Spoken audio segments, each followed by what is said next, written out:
السلام عليكم. اليوم راح أخذكم وياي البيت أجاثا كريستي اللي ببغداد، ومكانه تحديدا في كرادة مريم بالقرب من جسر الصالحية. وأنا مثلكم بالبداية استغربت، ولكن هذا الشيء حقيقي، حيث بعد طلاقها الأول وزواجها الثاني سنة 1930 من عالم الآثار ماكس مالون، انتقلت معه إلى سوريا والعراق، حيث كان يقود بعثة للتنقيب عن الآثار في تلك المناطق. والشيء الجميل بالموضوع أن أجاثا كريستي صاحبة أشهر سلسلة روايات البوليسية وصاحبة الرقم القياسي ببيع رواياتها في موسوعة جينكس. قدمت الكثير من الروايات، وأجمل رواياتها كتبتها في بغداد والمناطق الأثرية في العراق. وهذا البيت قبل أن تسكنه أجاثا كريستي كان بيت الملك علي بن الحسين الهاشمي سنة 1879 إلى سنة 1935، وهو أخو الملك فيصل الأول. ووصفته أجاثا كريستي في رواياتها موعد في بغداد باعتبار بيت الملك. وهذا البيت من أجمل ما تقدر تقول عليه إرث جميل للعمارة في تلك الفترة الزمنية. وهيا تشوفوا البيت قدامكم. للأسف البيت متهالك ويراد لإعادة ترميم وإعادة تأهيل. بصراحة يعني إحنا نعتب على دائرة الآثار والتراث العراقي اللي عايفة هذا البيت الواصل لهذه الدرجة. يعني تشوفون قدامكم شبابيك مكانه. طبعا البيت اللي أنا هسه دا صوره اللي هو بيت أجاثا، بيت كلش حلو. بقى هاي الشرفة اللي كانت تقعد بيها أجاثا كريستي من تكتب رواياتها. تشوفون قدامكم هذا الباب الرئيسي، هذا الباب الرئيسي هنا مسدود قدامكم. هاي من هنا باب الشبابيك. للأسف مهمول هذا البيت ومتروك. مع كل الأسف هذا البيت متروك. يعني بيت ايش قد حلو بابا، يعني والله بيت متعوب عليه. وتلك الفترة يعتبر هذا من البيوت، يعني بيوت الأثرياء. هاي الباحة مال البيت شوفوها قدامكم، يعني شلون نقول عليها مثل شلون حديقة ساحة للبيت هيك شيء. يعني هي تعتبر هم، يعني احنا شلون نقول عليها الترك، بس هي هاي. بقى هنا مطلع على نهر دجلة. شوف الواجهة مال البيت ايش قد حلوة ما شاء الله. بس حرامات والله حرامات هذا البيت، يعني ينترك لحد ما راح يوقع. يعني بصراحة يعني أنا ايش قد ما كنت متشوق بأن أجي أشوف هذا البيت، وحسب ما قالوا لي، بس من شفت المنظر بصراحة كلش يعني احتصرت وانقهرت. تشوفون قدامكم هاي الشرفة اللي وصفتها بمذكراتها أجاثا كريستي. قالت يعني الشرفة اللي كانت تقعد بيها ببيتها اللي ببغداد. تشوفون قدامكم. وهذا جسر الجمهورية، هذاك المطعم التركي. وهسه راح اطبقكم للبيت عمود تشوفوه. هسه طبعا بالمناسبة انا دا اخذكم جوه تشوفون الداخل مال البيت. هسه وياي مع الداخل مال البيت. هذا المدخل. هاي طبعا الحديقة او مكان الترك للبيت تابع. هذا المدخل معه صراحة هو شوية تخوف واحد يدخل، لان كلابك هنا وواحد يخاف. من هسه طلع لي تكرمون كلب من دافوت. معه بناء قديم طبعا متخوف، يعني لان آيل للصعود.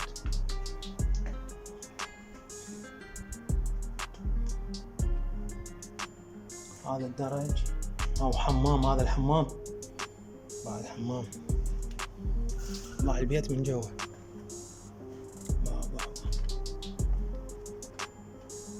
البيت. شنو هالتراث، الأثر يخبل. طبعا يخبل، ماكو وجه حلو، ماكو وجه حلو من جوا، ماكو وجه حلو من جوا.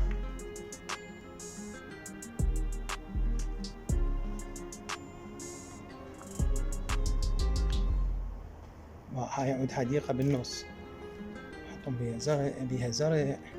هاي مكان هنا القعدة الصيفية تصير، باعوها. هاي مكان القعدة الصيفية، هاي الغرف تصير على طول البيت. هاي غرفة تصير جوا، تصير دام تصير باردة.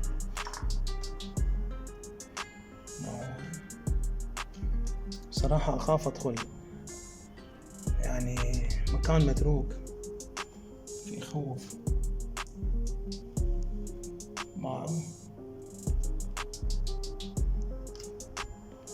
البيوت باع البوب القديمة.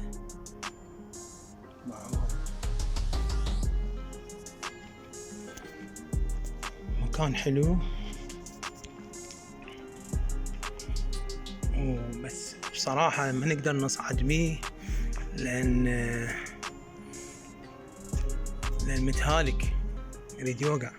هذا مكان الدرج اللي ياخذك فوق هنا. مكان الباب الرئيسية هذا باعوه، هاي الباب الرئيسية متهالك كله، واقع البيت للأسف. باع الجمال، والله العظيم رغم هو البيت منتهي واقع، بس باع الجمال. باع قد حلو، شلون مرتبين، شلون تصميم.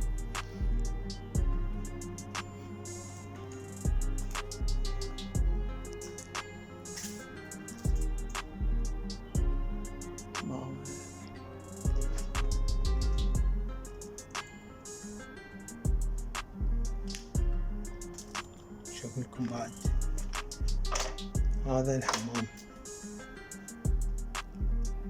هاي هنا يخلون الغراض بيها مكانه يصير.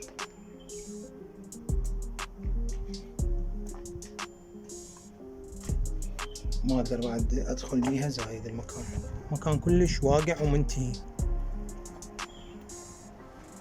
هاي مثل مخزن خارجي، سحولة خارج البيت. طبعا هاي الباحة تابعة للبيت، وهاي الفتحة من هنا للأسف.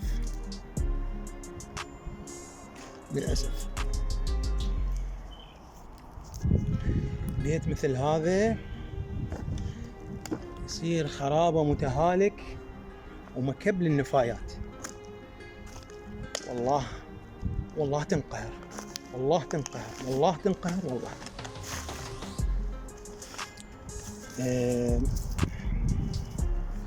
كان هذا الفيديو، الله خلي اطلع، اللي حاولت اقدمه لكم. بصراحة كلش تنقهر من تشوف بنايات وتراث الحقبة وزمن معين يبدي يندثر.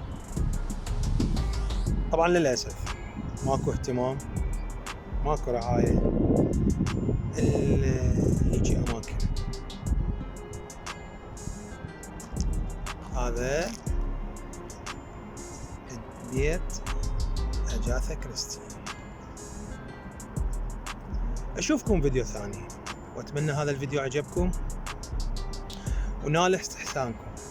بس أنا لا أريد من عندكم الدعم باللايكات وبالتعليقات وبالاشتراك بالقناة. تحياتي لكم، وإن شاء الله أشوفكم فيديو ثاني.